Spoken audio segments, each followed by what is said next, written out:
Hello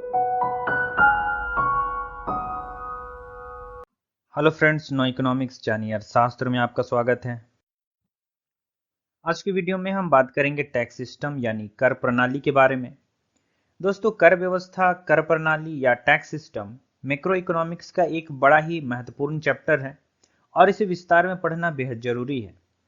इसलिए tax और tax system के ऊपर मैं कुछ और वीडियोस भी बनाऊंगा जो कि उतना ही इम्पोर्टेंट होगा जितना कि आज का वीडियो है।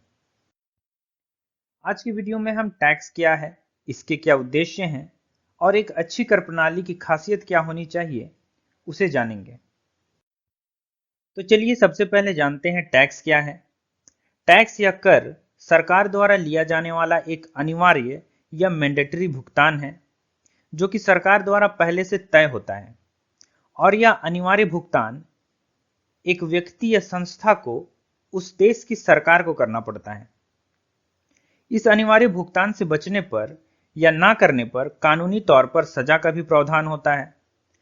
टैक्स इविजन और resistance to taxation is punishable by law. Bharat में संविधान के अनुच्छेद 256 के तहत कर वसूलने का अधिकार केवल केंद्र सरकार, राज्य सरकार और नगरपालिका या म्युनिसिपैलिटीज को ही है। यानी भारत में जो भी कर वसूला जाता है वह केंद्र सरकार, राज्य सरकार और म्युनिसिपैलिटीज के अलावे और कोई दूसरी अथॉरिटी नहीं वसूल सकती है। दोस्तों, कर की एक खास बात यह है कि यह एक व्यक्ति या संस्था के लिए एक तरह का सेक्रीफाइस या त्याग है। कर भुगतान के बदले में सीधे तौर पर करदाता या टैक्स पेयर को किसी तरह की कोई विशेष सुविधा नहीं दी जाती है।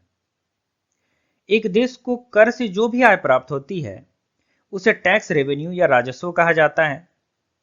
ध्यान रहे कि यह पब्लिक रेवेन्यू या सार्वजनिक आय से अलग होता है। जब सरकार को किसी सरकारी सेवा या उत्पाद के उपभोग के बदले भुगतान या पेमेंट किया जाता है तो उससे सरकार को जो आय की प्राप्ति होती है उसे पब्लिक रेवेन्यू या सार्वजनिक आय कहा जाता है। जैसे सरकारी अस्पतालों से प्राप्त आय, रेलवे से प्राप्त आय, पब्लिक ट्रांसपोर्ट से प्राप्त आय, पब्लिक पार्क पर टिकट से प्राप्त आय। इस तरह से सरकार द्वारा दी जाने वाली किसी वस्तु या सेवा की उपभोग या कंजम्पशन के बदले जो भी भुगतान जनता या फिर किसी संस्था द्वारा सरकार को किया जाता है उससे सरकार को जो आय की प्राप्ति होती है, सरकार जो आय कमाती है उसे पब्लिक रेवेन्यू कहा जाता है। वहीं दूसरी ओर टैक्स एक तरह का मैंडेटरी फाइनेंशियल चार्ज है जिसके बदले में करदाता या टैक्स पेयर को सीधे तौर पर सरकार द्वारा कोई सेवा या लाभ नहीं दिया जाता है। दोस्तों, जब सरकारें टैक्स लगाती हैं तो उसका कोई ना कोई उद्देश्य भी होता है। सरकारों द्वारा टैक्स लगाने का एक महत्वपूर्ण उद्देश्य रेवेन्यू जनरेट करना है।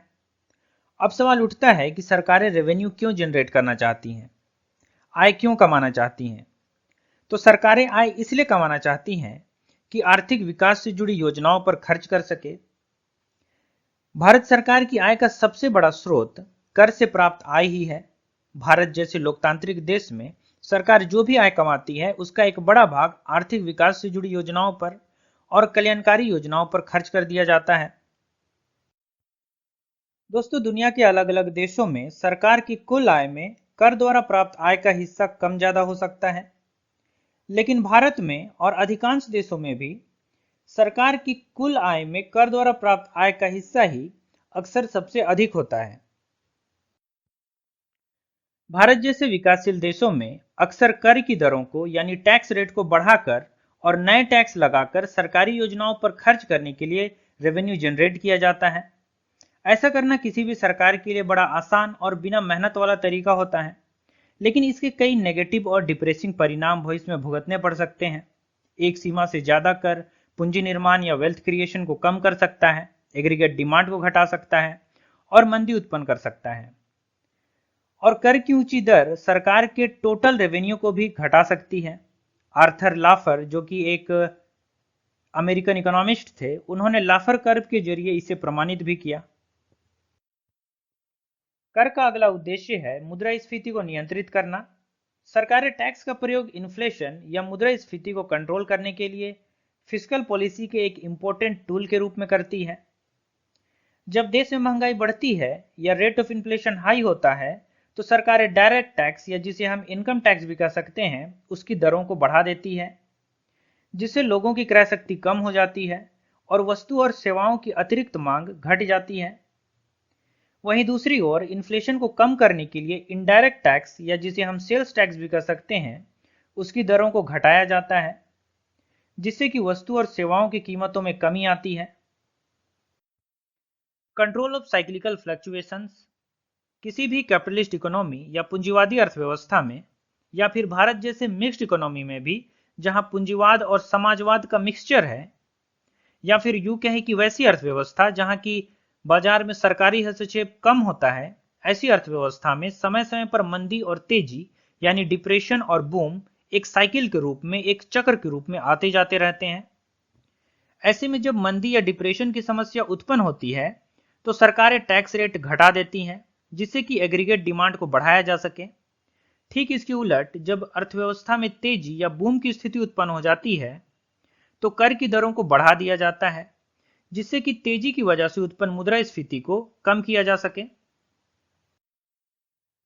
जब किसी अर्थव्यवस्था में मंदी या डिप्रेशन फैल जाए तो इसका रोजगार पर बहुत बुरा असर पड़ता है। मंदी की वजह से समस्त मांग में कमी आती है, उत्पादन घटने लगता है, इन्वेस्टर मार्केट से पैसा निकालने लगते हैं, मार्केट में नेगेटिव सेंटीमेंट होता है, फैक्ट्रीज बंद होने लगती हैं और लोग बेरोजगार हो जाते हैं।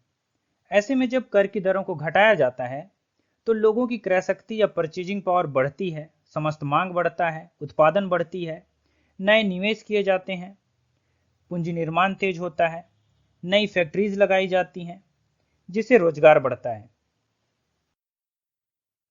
टैक्स का प्रयोग सरकारें देश के बैलेंस ऑफ पेमेंट को ठीक करने के लिए भी करती हैं।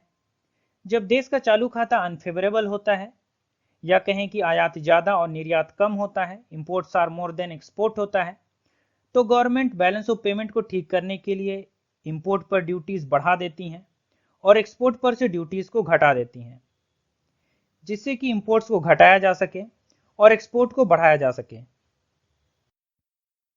सरकारें आय की असमानता यानी इनकम इनइक्वालिटीज को कम करने के लिए भी कर का प्रयोग करती हैं। ऐसा सरकारें अमीरों पर ज्यादा इनकम टैक्स और गरीबों पर कम इनकम टैक्स या इनकम को टैक्स फ्री करके करती हैं। इसे प्रोग्रेसिव टैक्सेशन भी कहा जाता है। इसके बारे में हम नेक्स्ट वीडियो में पढ़ेंगे। दोस्तों, अब तक हमने टैक्स क्या है, टैक्स रेवेन्यू क्या है या कैसे पब्लिक रेवेन्यू से अलग है और टैक्स के क्या ऑब्जेक्टिव हैं या उद्देश्य हैं, उसे अच्छे से समझ लिया है। अब हमें यह भी समझ लेना चाहिए कि एक अच्छा टैक्स सिस्टम, एक अच्छा कर प्रणाली कैसा होता है। टैक्स सिस्टम का मतलब उस पूरे कानूनी प्रणाली या लीगल सिस्टम से है जिसके तहत टैक्स लगाया और लिया जाता है। एक अच्छी कर प्रणाली या टैक्स सिस्टम कैसा हो, इसके बारे में सबसे पहले एडम स्मिथ ने 1776 में द वेल्थ ऑफ नेशन नाम की अपनी पुस्तक में लिखा था। उन्होंने एक अच्छे टैक्स सिस्टम के 4 कैनन्स या सिद्धांत बतलाए थे। इन्हें आज ओरिजिनल या मेन कैनन्स ऑफ टैक्सेशन भी कहा जाता है। कैनन्स का मतलब सिद्धांत या नियम होता है। एडम स्मिथ के 4 कैनन्स में पहला कैनन या नियम है कैनन ऑफ इक्विटी या समानता का नियम। एडम स्मिथ के अनुसार टैक्स सिस्टम ऐसा होना चाहिए जिससे कि आर्थिक और सामाजिक न्याय और समानता में वृद्धि हो सके। लोगों की आय पर टैक्स उनकी कर चुकाने की क्षमता के अनुसार लगाया जाना चाहिए, यानी अमीरों पर ज्यादा टैक्स और गरीबों पर कम टैक्स लगाना चाहिए। एडम स्मिथ का मानना था कि अमीर व्यक्ति इसलिए पैसा कमा पाता है और अपने धन का आनंद ले पाता है क्योंकि उसे सरकार से सुविधा और सुरक्षा मिलती है, इसलिए उसे ज्यादा टैक्स भी चुकाना चाहिए। इसलिए हम यह कह सकते हैं कि एडम स्मिथ प्रोग्रेसिव टैक्स के समर्थक थे। एडम स्मिथ के अनुसार टैक्स लोगों की आय पर अनुपात या प्रतिशत के रूप में लगाया जाना चाहिए, यानी आय का 1/5 भाग यानी 20%, या आय का 1/10 भाग यानी 10%, या फिर आय का 1/20 भाग यानी कि 5%। इस तरह से अनुपातिक या प्रतिशत के रूप में टैक्स लगाया जाना चाहिए। अगला है कैनन ऑफ सर्टेनिटी यानी निश्चितता का नियम। टैक्स ऐसा होना चाहिए जो सर्टन हो, निश्चित हो, और टैक्स पेयर को पता हो कि उसकी आय इतनी है तो उसे कितना टैक्स चुकाना होगा, और अगर उसकी आय बढ़ जाए या घट जाए तो उसे और कितना ज्यादा या कितना कम टैक्स चुकाना पड़ेगा। ये सब पहले से तय होना चाहिए। इसके साथ साथ टैक्स रिटर्न फाइल करने का समय भी तय होना चाहिए, जिसके अंदर टैक्स जमा करना अनिवार्य हो। साथ ही साथ एक अच्छे टैक्स सिस्टम की खासियत यह भी होनी चाहिए कि सरकार को यह पता हो कि किसी साल सरकार अनुमानतः या एस्टिमेटेड तौर पर कितना टैक्स कलेक्ट करने वाली है। एडम स्मिथ के अनुसार टैक्स सिस्टम को कन्वीनियंट होना चाहिए, सुविधाजनक होना चाहिए। टैक्स भरने में टैक्स पेयर को कोई परेशानी नहीं होनी चाहिए। इनकम टैक्स रिटर्न फॉर्म आसान और कम डिटेल वाला होना चाहिए, ताकि टैक्स पेयर टैक्स भरने में ना कतराए। अगला है कैनन ऑफ इकोनॉमी यानी मितव्ययिता का नियम। टैक्स सिस्टम को ऐसा होना चाहिए जिससे कि कम खर्च में टैक्स कलेक्शन किया जा सके, क्योंकि ऐसे टैक्स सिस्टम का कोई फायदा नहीं होगा यदि टैक्स सिस्टम को एडमिनिस्टर करने में या प्रबंधन करने में ही टैक्स कलेक्शन से ज्यादा खर्च हो जाए। एडम स्मिथ के इन 4 नियम के अलावे भी एक अच्छी कर प्रणाली में वर्तमान जरूरतों के हिसाब से कुछ और खासियत या नियमों का होना अनिवार्य है, जैसे canon of productivity. Tax collection से सरकार को इतना रेवेन्यू जनरेट कर लेना चाहिए जिससे कि देश की राजकोषीय नीति को फंड करने के लिए पर्याप्त आय इकट्ठी की जा सके और सरकार को घाटे का बजट न बनाना पड़े। लेकिन इस बात का भी ध्यान रहे कि करदाताओं पर कर का अनावश्यक बोझ ना पड़े। अगला है कैनन ऑफ इलास्टिसिटी यानी लोचशीलता का नियम। इसका मतलब है कि टैक्स रेट ना तो बहुत कम हो और ना ही बहुत ज्यादा हो, जिससे कि जब टैक्स रेट को जरूरत पड़ने पर बढ़ाया या घटाया जाए तो लोगों का विरोध ना झेलना पड़े।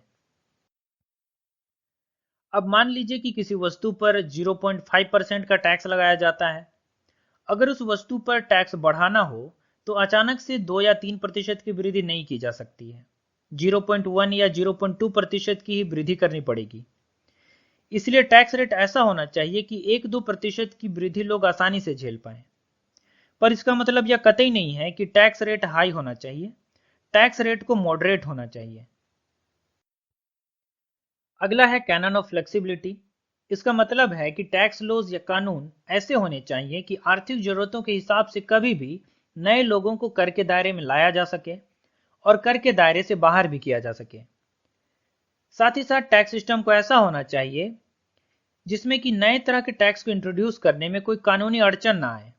ऐसा ना हो कि पूरे टैक्स सिस्टम को ही रिवाइज करना पड़े कोई एक नए टैक्स को इंट्रोड्यूस करने के लिए। अगला है canon of simplicity. Tax system simple होना चाहिए, कर की दरें आसानी से समझ में आनी चाहिए और रिटर्न फॉर्म कम डिटेल वाला और आसानी से भरा जा सकने वाला होना चाहिए। आज इनकम टैक्स ई फिलिंग के जरिए भरे जाते हैं, लंबे चौड़े ऑफलाइन फॉर्म नहीं भरने पड़ते हैं। अब आप खुद से भी इनकम टैक्स रिटर्न ऑनलाइन भर सकते हैं income tax department of India की वेबसाइट से। व्यापारियों द्वारा जीएसटी रिटर्न भी ऑनलाइन ही भरी जाती है। अगला है कैनन ऑफ डाइवर्सिटी। एक अच्छी कर प्रणाली को डाइवर्स होना चाहिए, उसमें विविधता होनी चाहिए। इसका मतलब है कि सरकार को एक ही सोर्स ऑफ इनकम पर टैक्स के बजाय अलग अलग सोर्स या माध्यम से कर की प्राप्ति करनी चाहिए। यानी किसी समय इनकम टैक्स भी अपना काम करे, सेल्स टैक्स भी अपना काम करे और छोटे छोटे उपकर या सेज भी अपना काम करें। यहां तक कि इनकम टैक्स के अंदर भी कैटेगरी हो, गरीब पर कम टैक्स और अमीर पर ज्यादा टैक्स रेट हो। इसलिए सेल्स टैक्स में भी जीएसटी के अंदर टैक्स के अलग अलग 4 बेसिक रेट हैं। कभी भी यूनिफाइड टैक्स सिस्टम देश के लिए अच्छी नहीं समझी जाती है। दोस्तों आज के लिए बस इतना ही। नेक्स्ट वीडियो में हम बात करेंगे बेसिक स्ट्रक्चर ऑफ टैक्स के बारे में, यानी जानेंगे कि प्रोपोर्शनल टैक्स, प्रोग्रेसिव टैक्स और रिग्रेसिव टैक्स क्या होता है। फिर बेसिक टाइप ऑफ टैक्स यानी इनडायरेक्ट टैक्स और डायरेक्ट टैक्स के बारे में जानेंगे। इसके अलावा भारत में प्रचलित कुछ प्रमुख करों के बारे में भी जानेंगे। अगर वीडियो पसंद आए तो इसे लाइक कीजिए, शेयर कीजिए और चैनल को सब्सक्राइब कीजिए, क्योंकि जब भी आप हमारे चैनल को सब्सक्राइब करते हैं इससे हमें बड़ी प्रेरणा मिलती है नई वीडियो बनाने में। वीडियो देखने के लिए आपका धन्यवाद।